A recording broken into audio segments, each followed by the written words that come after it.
하겠습니다. 오늘 축복하는 사람이라는 제목으로 함께 말씀 나누기 원하는데요. 제가 한 절, 여러분들이 한 절 읽겠습니다. 요셉이 바로에게 가서 아뢰었다.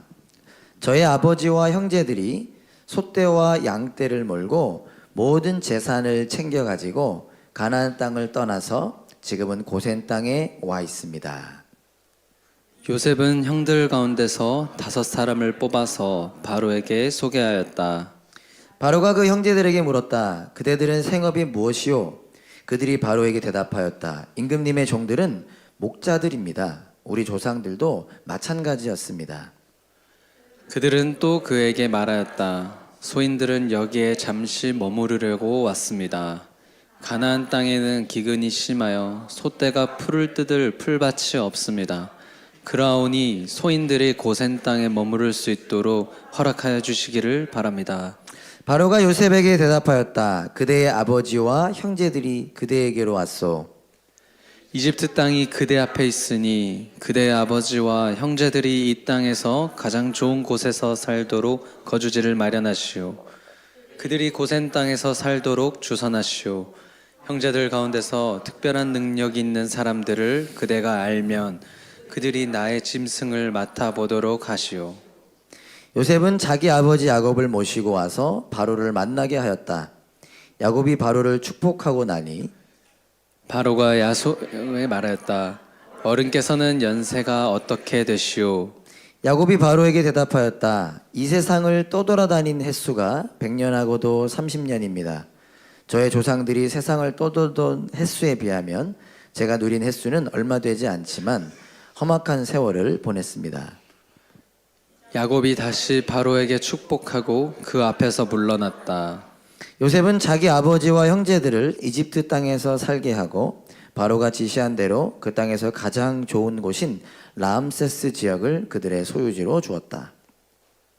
요셉은 자기 아버지와 형제들과 아버지의 온 집안에 식구수에 따라서 먹거리를 대어 주었다. 아멘. 한 번 더 기도하겠습니다. 하나님, 이 시간 하나님 말씀 나눕니다. 하나님께서 이 시간을 통해 하나님의 말씀, 하나님의 마음과 뜻을 깨닫게 하여 주세요. 말씀에 집중하겠습니다. 말씀을 붙잡고 씨름하며 살아내기 원합니다. 축복하는 사람으로 살아가는 우리 담없는 교회 되게 하여 주세요. 예수님의 이름으로 기도합니다. 아멘. 오늘 본문은 간단합니다. 요셉의 가족들이, 야곱의 가족들이 이집트 바로 왕을 만나게 되는 장면입니다. 그러니까 오늘 1절부터 12절까지 간단했죠. 첫 번째 부분은 요셉의 형들 중 5명이 바로 왕을 만나게 되고요. 누군가가 왜 5인가라고 물어볼 수 있겠죠. 알 수는 없습니다. 왜 5인지. 근데 많은 학자들은 이런 얘기를 해요. 이집트에서는 5이라는 숫자가 완전수였다. 그러니까 좋은 숫자였다. 예를 들자면 많은 분들이 7 좋아하는 것처럼. 그래서 여러분 성경 앞에 나중에 기회에 대해서 다시 보시면 요셉이요 그 음식 나눠줄 때 막내 동생 베냐민에게만 5배 주고요. 4배, 3배, 6배일 수 있는데 5배 주고요. 그리고 옷도 한 벌씩 형들에겐 주는데 5벌 줍니다. 그래서 이제 학자들의 해석은 이집트에 있어서는 5가 좋은 숫자여서 중요한 숫자여서 5명을 추렸을 것인데 뭐 어떤 기준으로 했을까 뭐 그건 알 수는 없죠. 네, 참고로 알려드린 거고 중요한 건 뭐다? 요셉의 형들 중 5명이 바로를 만나고요. 그리고 나서 요셉의 아버지인 야곱이 바로를 만나게 됩니다.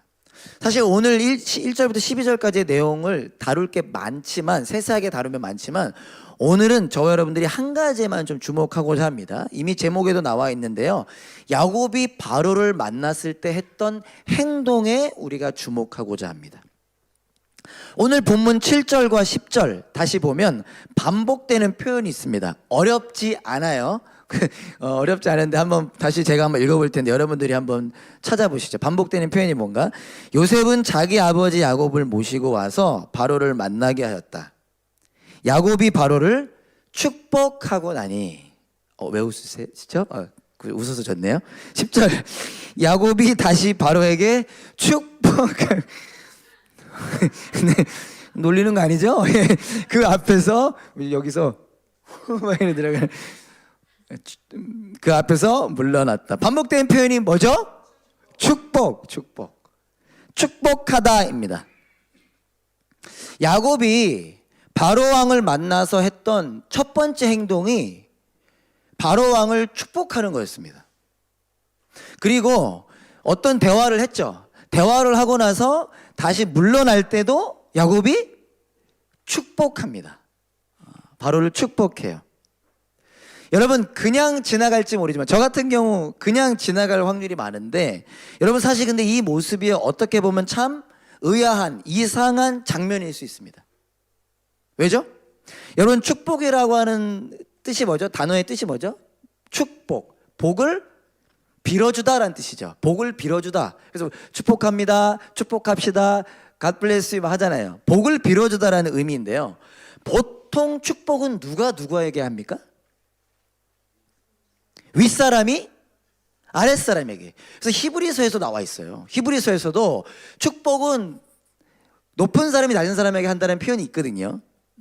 높은 사람이 낮은 자에게, 괜찮은 사람이 안 괜찮은 사람에게, 어떻게 보면 힘들지 않은 사람이 힘든 사람에게, 지치지 않은 사람이 지친 사람에게, 어렵지 않은 사람이 어려운 사람에게 하는 것이 축복일 수 있습니다. 우리가 흔히 생각할 때. 바로가 있고 야곱이 있습니다. 바로는 어떤 사람이죠? 바로는 이집트의 최고 권력자입니다. 그 당시 최강국이라고 생각하시면 돼요. 그러니까 나라의 왕일 뿐만 아니라 그 당시 최고 높은 사람이 바로예요. 온 세상에 기근이 들었을 때 이집트에만 곡식이 있었죠. 주변 나라들이 곡식을 얻기 위해 바로를 찾아와서 그 앞에 곡식을 얻기 위해 목숨을 구하기 위하여 엎드렸습니다. 그리고 지금 야곱과 그의 가족들도 왜 온 거예요? 굶어 죽일 위기에서, 굶주림에서 살아남기 위하여 이 바로 왕이 요셉 때문에 초대했죠. 초대해서 초대받은 자로 이집트에 왔고 바로 왕 앞에 선 것입니다.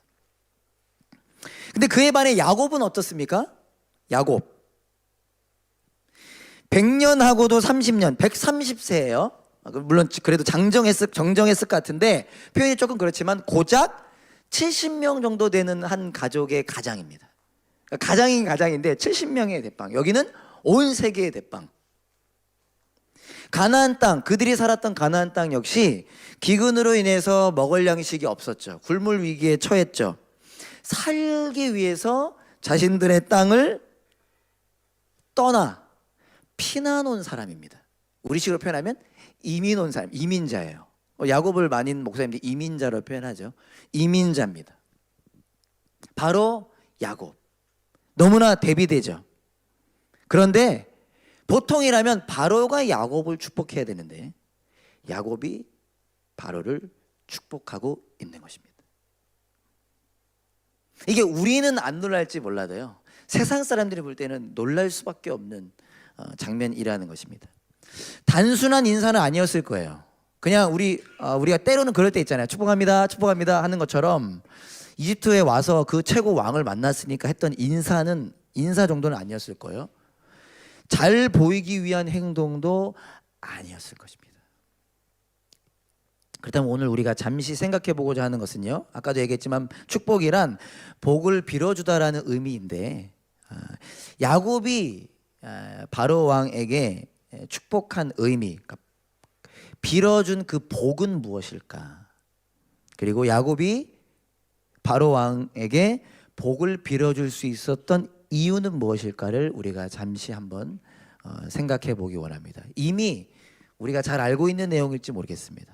하지만 다시 한번 야곱이 빌어준 복, 그리고 야곱이 그렇게 복을 빌어줄 수 있었던 이유를 한번 생각해 보기 원합니다. 복이라는 단어가 몇 가지 있습니다. 근데 오늘 쓰여진 이 복은 바라크라는 단어가 쓰입니다. 직역하면 무릎을 꿇다라는 의미예요. 복. 야곱이 축복했죠. 복을 빌어줬죠. 근데 그 복의 내용이 뭐냐? 무릎을 꿇다라는 의미예요. 뭘까요? 어떤 의미가 있을까요? 더 기본적으로 한번 생각해 보면 다 여러분들이 말씀하신 게 맞는데 무릎을 꿇는 거예요. 제가 오늘 방송 중이지만 하나님 앞에 무릎을 꿇는 거죠. 그리고 이거는 좀 조심해서 생각해야 될 부분, 표현은 그렇지만 하나님께서 무릎을 꿇고 안아주시는 거죠. 즉 지금 야곱이 말하고 있는 복은 뭐냐? 사실 우리가 늘 반복하지만 때론 잊을 때가 있고 때론 중요한 걸 놓칠 때가 있는데 사실 복음의 핵심이죠. 기독교의 핵심이라고 할 수 있는데요. 야곱이 말하는 복은 관계에 대한 것입니다. 누구와 누구의 관계? 하나님과 나와의 관계. 상관없는 사람이 있고 상관 있는 사람이 있잖아요. TV로만 보는 게 있고 직접 만나거나 가거나 만져보거나 먹고 싶은 것이 있잖아요. 복이란 하나님과의 관계입니다. 이 내용은 감사하게 지난주 살펴보았던 창세기 46장에도 나타난 내용입니다. 죽은 줄만 알았던 요셉이 살아있고 그것도 이집트의 총리가 되어 있다는 소식을 야곱이 들었죠. 그리고 그 소식을 가지고 야곱이 가나안 땅을 떠나 이집트로 향합니다. 기쁘고 감사했지만 동시에 뭐가 있었어요? 그 마음에는 오늘 근성님도 나눠줬던 것처럼 두려운 마음이 있었습니다. 여러 가지 이유를 가지고 두려운 마음이 있었습니다. 그때 하나님께서 그 야곱에게 찾아오시죠. 브엘세바에서. 그리고 환상 가운데 야곱에게 말씀하셨습니다. 이렇게 말씀하셨죠. 제가 대표로 읽어드릴게요. 나는 너의 하나님이다. 더 정확히 나는 너의 아버지 하나님이다. 두려워하지 말아라. 내가 너와 함께 가겠다. 함께 하겠다. 이게 엄청난 내용입니다. 하나님께서 말씀하시는 거죠. 즉 복이란 무엇인가? 우리는 믿는 거죠. 성경이 말씀하시죠. 선포하시죠. 온 우주 만물을 누가 만드셨어요? 하나님께서 만드셨습니다. 그분만이 유일한 하나님, 유일한 신이십니다. 근데 그 하나님께서 나의 하나님이 되시는 것. 그 하나님이 나의 하나님이 되셔서 언제 어디서나 나와 함께 하시는 것. 멜번에 있을 때도, 한국에 있을 때도, 우간다 갈 때도, 직장 생활할 때도, 학교 생활할 때도, 잠을 잘 때도 언제 어디서나 나와 함께 하시는 것. 그리고 내가 그 하나님을 바라볼 수 있고 의지할 수 있고 갈망할 수 있고 기뻐할 수 있고 고백할 수 있는 것. 이것이 복이라는 것입니다. 성경이 말하는, 오늘 야곱이 말하는 복. 여러분, 근데 야곱에게 있어서 이 복은요, 원래 어떤 것이었느냐? 그의 할아버지 아브라함에게서 그리고 그의 아버지 이삭에게서 오랫동안 들어왔던 거예요. 오랫동안 들어왔던 거예요. 복이란 이런 것이다. 그리고 오랫동안 간접적으로 보았던 것입니다. 근데 그 야곱이 이제는 어떻게 된 것이냐? 할아버지를 통해 아버지를 통해 많이 들어왔고 간접적으로 직접 눈으로도 보기도 했던 그 복을, 그 하나님을 오랜 삶의 여정을 통해, 오늘 본문에서 이런 표현도 썼거든요. 험악한 세월을 살았다고 했는데 그 험악한 세월을 보내는 중에 크고 작은 여러 가지 일들 가운데 자신이 직접 보고 듣고 경험하여 알게 된 것입니다. 그 하나님을. 그러니까 여러분 그런 표현 많이 들어보셨죠? 하나님에 대해서 알다가 하나님을 알게 되는,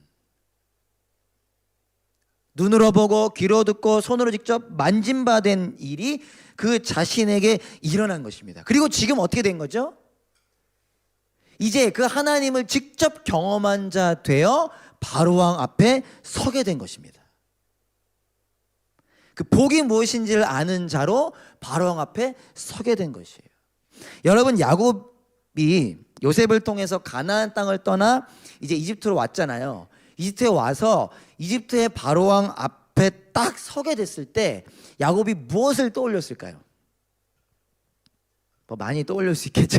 많이 떠올릴 수 있겠죠? 근데 설교 시간이잖아요. 뭘 떠올렸을까? 하나님께서 아브라함에게 하셨던 약속을 떠올리지 않았을까 생각됩니다. 그 근거가 뭐냐면 하나님께서 할아버지 아브라함에게 나타나셔서 이런 말씀하셨습니다. 창세기 12장 2절 볼까요? 다 같이 한번 읽어볼까요? 창세기 12장 2절 시작.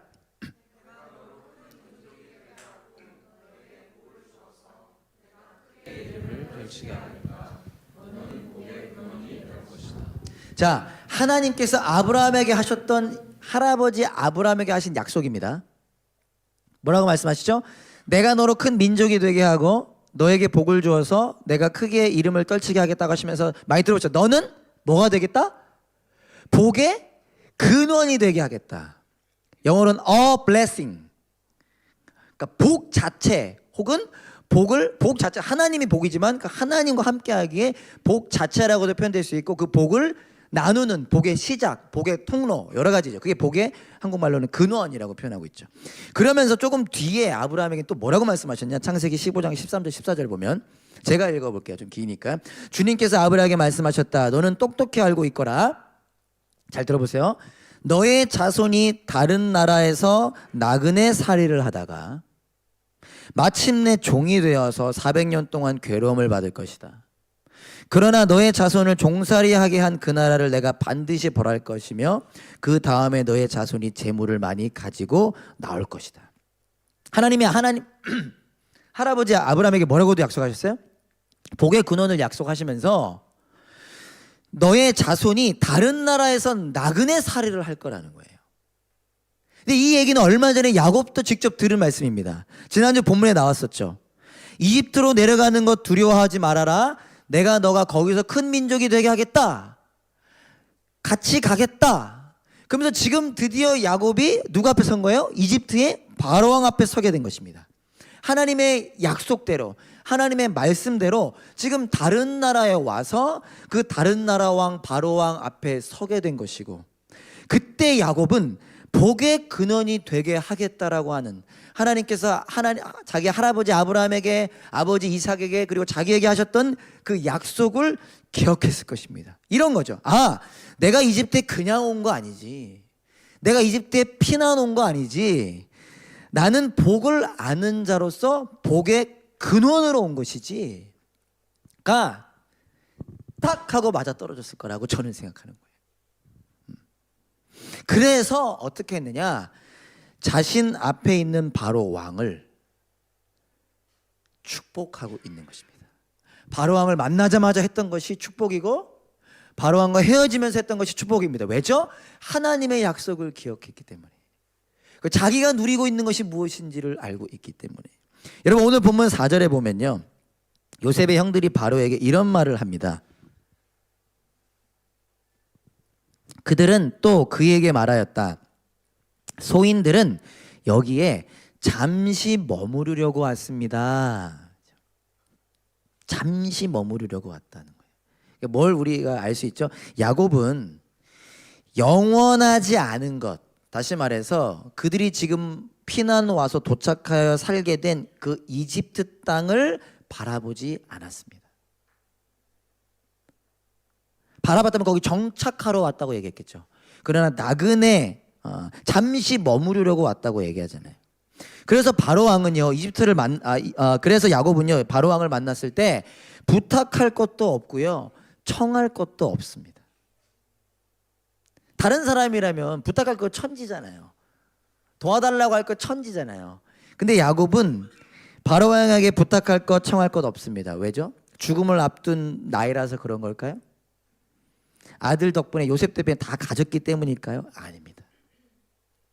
야곱은 그런 것들보다 이집트가 주는 것보다 훨씬 더 큰 하나님을 알게 되었기 때문입니다. 영원한 것을 소유하게 되었기 때문이에요. 복을 소유하게 되었기 때문입니다. 그래서 영원하지 않은 것, 이집트 땅에만 집중하는 사람들을 축복할 수 있었던 것이고 축복하고 싶었던 것입니다. 어제 날씨가 괜찮았잖아요. 제가 날씨 얘기를 좀 종종 하는데 저는 이렇게 햇볕 뜨는 날씨 참 좋아합니다. 뭐 비 오는 날은 비 오는 대로 좋아하고요. 저처럼 부족한 사람도 날씨가 좋으면 얘기해주고 싶어. 날씨 좋다고, 햇볕 좀 쐬라고, 구름 좀 구름과 나무와 새와 이런 것도 좀 보라고. 제 아이가 계란 알러지가 있잖아요. 그래서 저희 아들이 계란 알러지가 있다라는 얘기를 듣고 어디서 들었는지 많은 사람들이 초창기에 연락을 줬습니다. 정말 리스트로 어디서 어떤 빵을 살 수 있으며 어디서 어떤 과자를 살 수 있는지를 저희 교회뿐 아닌 분들도 연락을 주셔가지고요. 에이분단 진짜 거의 이거 에세이인 줄 알았어. 그래서 저는 콜스 크로상에 계란이 없다는 사실을 그때 알았어요. 근데 그걸 경험하다 보니까 저도요, 누가 알러지 있다고 그러면요, 그거 다 보내주고 싶고 알려주고 싶어요. 이게 하나님 우리에게 주신 좋은 마음 중 하나로 생각하는데 바로 야곱이 그런 것입니다. 와 보니까 이 사람들이 영원하지 않은 것에 매여 있는 거예요. 가장 강대국의 곡식이 그곳에서만 있었지만 그들은 그게 단줄만 알고 있었던 거죠. 근데 야곱은 영원한 것을 복을 소유한 자로서, 그러니까 우리가 야 날씨 좋다 우리 피크닉 갈까? 와 오늘 이런 사람이 있어 말하는 것처럼 그 복을 나누고 싶었던 것입니다. 그래서 축복하는 것입니다. 사랑하는 여러분, 하나님께서는 저와 여러분을요 복의 통로, 다시 말해 축복하는 사람으로 부르셨습니다. 우리의 삶은 어떤 삶이냐? 누군가를 축복하는 삶입니다. 우리 옆 사람에게 한번 해볼까요? 당신은 축복하는 사람입니다. 다시 한번 다른 사람 보면서 나는 축복하는 사람입니다. 예. 하나님이요 우리를 축복하는 사람으로 부르셨어요. 내가 무엇을 가졌는지와 상관없이, 내가 얼마나 똑똑한지와 상관없이, 내가 얼마나 괜찮은지와 상관없이 하나님 그분만으로 인하여 직장에서 축복하는 사람으로, 가정에서 축복하는 사람으로, 어디? 학교에서 축복하는 사람으로, 교회에서도 모임 가운데서도 축복하는 사람으로. 예수님께서 빌립보 가이사랴, 지난번 제 기억이 맞다면 이스라엘 우리 비전 트립 갔다 온 다음에 그 사진 보여주셨었죠? 더 마음에 참 와닿았는데, 예수님께서 갑자기 제자들에게 물으셨습니다. 나를 누구라고 하느냐? 잘 아시는 내용이죠?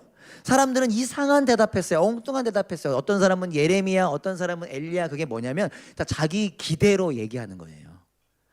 그때 너희는 누구라고 하느냐고 했을 때 베드로가 우리 베드로님께서 정답을 말씀하시죠. 선생님은 살아계신 하나님의 아들 그리스도십니다. 그러자 예수님께서 베드로를 칭찬하시면서 뭐라고 말씀하시죠? 베드로야, 너의 그 고백 위에 내가 내 교회를 세울 것이다 라고 말씀하십니다. 그 신앙 고백 위에 교회를 세우시겠다라는 거예요. 그리고 나서 이어지는 말씀이 마태복음 16장 19절 말씀인데요. 다 같이 한번 읽어볼까요? 기억하시는 분들 계실지 모르겠는데요. 한번 같이 읽어봅시다. 시작. 하늘나라의 열쇠를 주겠다. 내가 무엇이든지 땅에서 매면 하늘에서도 매일 것이요, 땅에서 풀면 하늘에서도 풀릴 것이다. 하나님께서, 예수님께서 제자들에게, 그리고 우리에게도 하시는 말씀이라고 생각하는데 뭐라고 하시죠? 너에게 뭘 준대요? 하늘나라의 열쇠. 요즘 우리 주한이가 저한테 꼭 하는 얘기가 열쇠 달라고. 요즘에 그 엘리베이터 이거 하는 거예요. 지금 나만 하니까, 치사하게 아빠만 하니까 요즘에 열쇠 달라고, 열쇠 달라고. 근데 하나님, 예수님 우리에게 뭘 주셨대요? 하늘나라의 열쇠를 주셨대요. 이게 뭘까요? 이게 중요하죠. 여러 가지 의미가 있을 수 있습니다. 책에도 여러 가지 해석이, 저는 가장 중요한 의미가 이거라고 저는 생각하는데, 예전에도 나눴던 건데 한 번 더 들어보시죠. 하늘나라의 열쇠. 하늘나라는 뭐죠? 이제 이 정도는 쉽죠. 다른 말로 하나님 나라죠. 하나님 나라는 뭐죠? 옛날 말로 천국이죠. 그 의미는 뭡니까? 어디 저기 가는 곳이라고도 표현할 수 있지만, 그보다 더 중요한 의미는 하나님의 다스리심을 표현할 때 하나님 나라라고 하죠. 그러니까 다른 사람들은 하나님도 몰라, 하나님 다스림을 몰라. 그래서 하나님의 은혜와 평강을 누릴 수 없어, 하나님의 보호를 누릴 수 없어.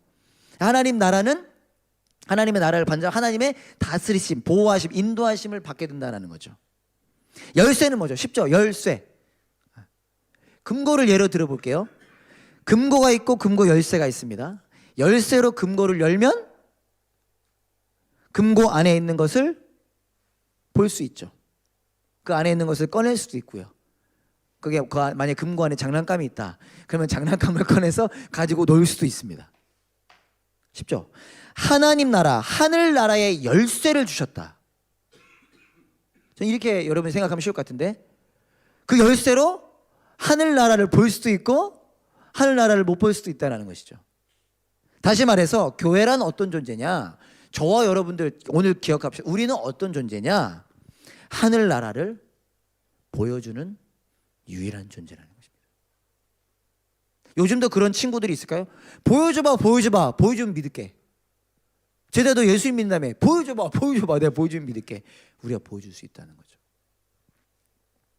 세상이 알지 못하고 세상이 알 수도 없는 살아계신 유일한 신이신 하나님의 다스리심 안에 있는 것은 이런 것이다라는 것을 보여주는 유일한 존재가 교회다라는 것입니다. 그래서 다르게 표현해 보면 그렇기 때문에 우리는 축복할 수 있다는 것입니다. 복을 빌 수 있다는 거예요. 복을 소개할 수 있다는 거예요. 복음을 전할 수 있다는 것입니다. 놀라운 것은 무엇인가? 예수님께서 우리를 그런 존재가 되도록 빚으신다는 거예요. 내가 그 고백 위에 교회를 세우겠고 내가 너에게 하늘나라 열쇠를 주겠다. 예수님께서 우리를 축복하는 사람으로 빚어가시고 예수님께서 우리를 축복하며 살아가도록 이끄신다. 그래서 오늘 우리가 이 말씀에 집중하기 원합니다. 말씀이 우리를 붙잡기 원하고요. 붙잡은 그 말씀을 우리가 붙잡기 원합니다. 말씀을 마치겠습니다.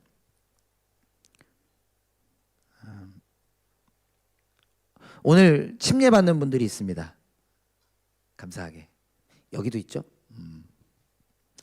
우리 모두 침례를 또 받았고 받기를 원하는데요. 침례 받는 사람들은 누구냐? 하나님께서 은혜를 주셔서 그 은혜를 나눌 수 있는 존재가 된 사람이 침례 받는 사람이에요. 그러니까 오늘 본문으로 표현한다면 저희가 우간다 단기 선교 갑니다. 우간다 단기 선교 가는 식구들은 누구냐? 하나님께서 은혜를 주셔서 그 은혜를 나눌 수 있는 존재가 된 사람들입니다. 우리는 누구죠? 마찬가지. 우리는 누구냐? 하나님께서 은혜를 주셔서 그 은혜를 나눌 수 있는 존재가 된 사람들입니다. 우리 담없는 교회란 복을 소유한 자로서 그 복을 나눌 수 있는 존재. 그래서 오늘부터 축복하는 사람이 되기를 원합니다. 결국은 삶이 중요하지만 우리의 입술로 우리의 몸으로 우리의 모든 것으로 우리가 있는 그곳에서 누군가를 축복하는 사람으로 살아가는 저 여러분 될 수 있기를 간절히 소망합니다. 우리 함께 찬양합시다.